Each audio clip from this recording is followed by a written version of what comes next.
Alam niyo ba na kaming mga lalaki, mas masarap kaming magluto kaysa mga babae? Paano masabi? Imagine nyo na lang, sa isang hotdog, saka 2 itlog, 9 months na kayong busog.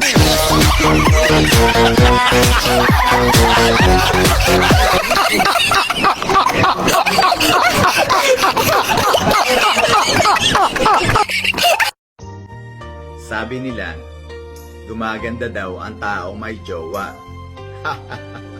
Bakit ka tumatawa? Sigurado ako wala kang jowa.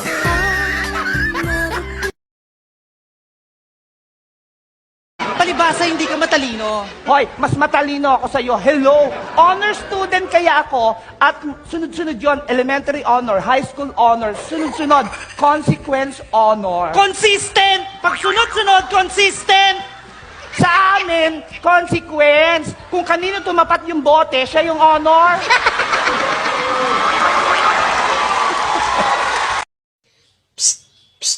Pangit, pangit. Isa pang tawag mo sa akin ng pangit, halikan kita. Psst. Ano? Alam mo na.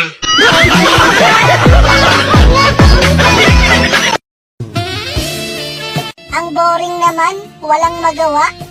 Gusto mo gawin natin yung ginagawa ng mag-asawa? Sige, gusto ko yan. O sige, mag-abroad ka, tapos magpadala ka sa akin ng pera, gagamitin ko sa pambababae, tapos ipapatulpo mo ko.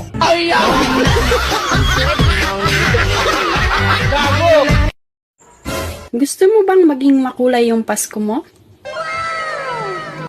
Kumain ka ng Christmas lights.